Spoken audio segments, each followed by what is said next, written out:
اعوذ باللہ من الشیطان الرجیم بسم اللہ الرحمن الرحیم السلام علیکم ورحمۃ اللہ وبرکاتہ۔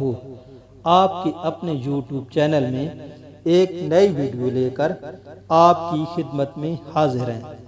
شہرت اور ناموری حاصل ہونے کے 100 ڈھنگ ہیں۔ تاریخ مختلف شخصیات کو مختلف وجوہ کی بنا پر اپنے اوراق میں نمایاں مقام دیتی ہے۔ کسی حکمران کے دور میں شاندار تعمیرات ہوئیں اور اس حکمران نے ان تعمیرات کے حوالے سے اپنا نام تاریخ میں محفوظ کروا لیا۔ کسی حکمران کے دور میں فتوحات بہت زیادہ ہوئی تو تاریخ نے اسے فاتح عالم کے طور پر یاد رکھا۔ کسی حکمران کا دور صنعتی ترقی اور خوشحالی کے اعتبار سے مثالی رہا تو تاریخ نے حکمران کی انتظامی صلاحیتوں کو خراج تحسین پیش کیا۔ اور کچھ حکمراں ایسے بھی تھے جنہوں نے ایک ایسی فصل کی آبیاری کی جس پر علم و عرفان کے برگ و بار آتے ہیں اور علم کا یہ خزانہ آنے والی نسلوں تک کے لیے خیر و فلاح کی نوید لے کر آتا ہے۔ ایسے ہی حکمرانوں میں سرزمین سندھ و ملتان کے علم دوست حکمران ناصر الدین قباچہ کا نام نمایاں ہے۔ ناصر الدین قباچہ برصغیر پاک و ہند میں اسلامی حکومت کی بنیاد رکھنے والے مشہور حکمران شہاب الدین غوری کے ترک غلام تھے۔ شہاب الدین غوری کا یہ بڑا کارنامہ ہے کہ انہوں نے اپنے سینکڑوں غلاموں کو بیٹوں کی طرح پالا پوسا اور ان کو بہت اعلیٰ تربیت دی۔ اسی تربیت کا اعزاز تھا کہ شہاب الدین غوری کے غلاموں میں سے کئی لائق افراد سامنے آئے جنہوں نے وسیع و عریض علاقوں کا انتظام سنبھالا اور اپنی دانش مندی، فراست اور اہلیت کی بدولت ان علاقوں کو نہ صرف دشمنوں کی یلغار سے محفوظ رکھا بلکہ اپنی رعایا کو امن، سکون اور خوشحالی کی دولت سے مالا مال کر دیا۔ ان میں برصغیر کے اولین فرمانروا قطب الدین ایبک بھی شامل ہیں۔ غزنی، غور، بنیان یعنی بنو کے علاقوں پر کامیابی سے حکومت کرنے والے تاج الدین یلدوز کا نام بھی آتا ہے اور برصغیر پاک و ہند کے نامور حکمراں شمس الدین التتمش بھی غلاموں کے سلسلے ہی سے تعلق رکھتے ہیں۔ ناصر الدین قباچہ بھی شہاب الدین غوری کے غلام تھے۔ شہاب الدین نے ان کی صلاحیتوں کا ابتدا ہی سے اندازہ کر لیا تھا۔ ناصر الدین ایک سلجھے ہوئے، سمجھدار، دور اندیش اور مہذب انسان تھے۔ شہاب الدین کی صحبت میں رہ کر ان کے مقرر کردہ اساتذہ سے تربیت پا کر یہ جوہر اور بھی آبدار ہو گیا۔ وہ کئی سال تک مختلف شعبوں میں اہم ذمہ داریوں پر فائز رہے اور نہایت خوش اسلوبی سے اپنے فرائض انجام دیے۔ مختلف ذمہ داریاں نبھانے کے باعث ناصر الدین کی صلاحیتیں مزید نکھر گئیں، ان کے تجربے میں اضافہ ہوا اور ان کے انتظامی اسلوب میں پختگی آ گئی۔ شہاب الدین غوری 569 ہجری بامطابق 1173 عیسوی سے 602 ہجری بامطابق 1206 عیسوی تک برصغیر و پاک و ہند، ایران کے کچھ حصوں اور افغانستان پر حکمران رہے۔ اس پورے عرصے کے دوران انہیں مختلف طاقتوں سے ٹکر لینی پڑی۔ کئی مقامات پر سرکش قبائل کی سرکوبی کے لیے اقدامات کرنے پڑے۔ ان تمام کارروائیوں کے نتیجے میں انہوں نے ایک وسیع مملکت قائم کی جس کے باسی امن و سکون کی فضا میں سانس لیتے تھے۔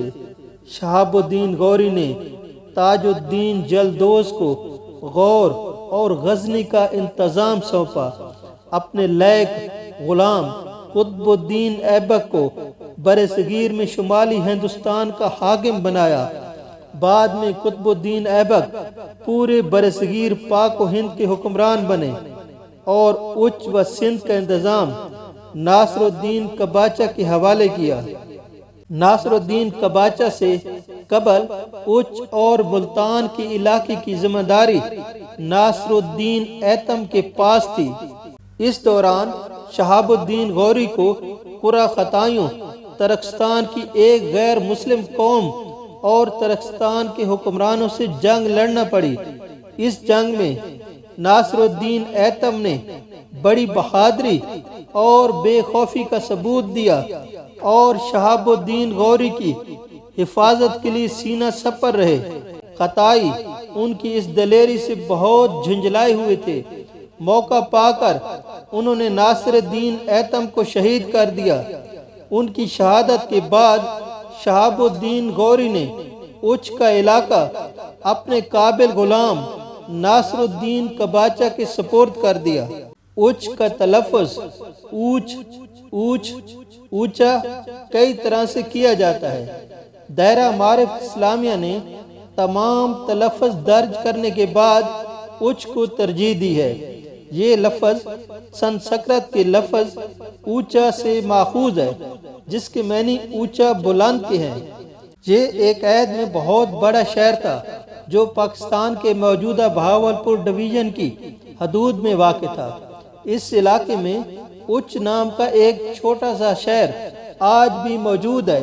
یہ شہر دریائے چناب اور ستلج کے سنگم کے قریب ایک سطح مرتفع پر واقع ہے اور اس کا فاصلہ بہاولپور سے 38 میل یعنی کہ 38 میل ہے۔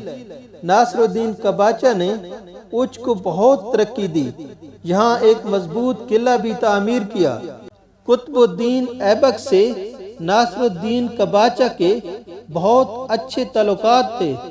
قطب الدین ایبک اس ذہین نوجوان سے اتنے متاثر تھے کہ انہوں نے اپنی ایک بیٹی کی شادی ناصر الدین قباچہ سے کر دی، اور جب اس بیٹی کا انتقال ہو گیا تو اپنی دوسری بیٹی بھی ناصر الدین قباچہ کی زوجیت میں دے دی۔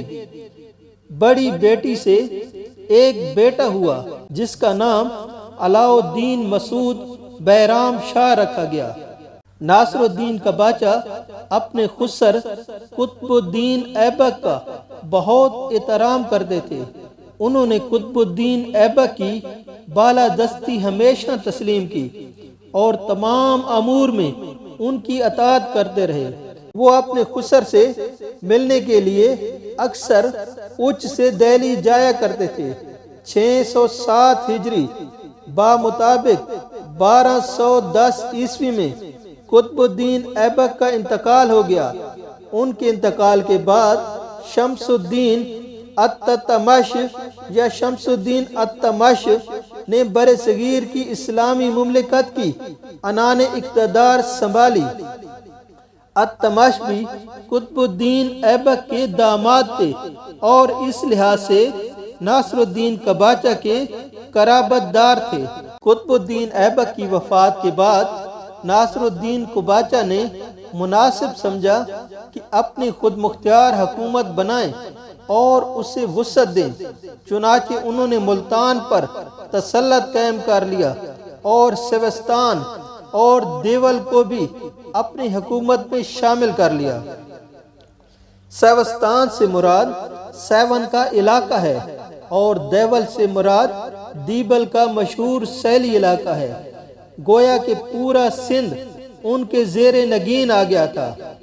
دوسری طرف انہوں نے لاہور پر قبضہ کر کے اپنی حکومت کو مشرقی پنجاب تک وسیع کر لیا اور سرستی، سرہند اور کہرام کے علاقے بھی ان کے زیر تسلط آ گئے۔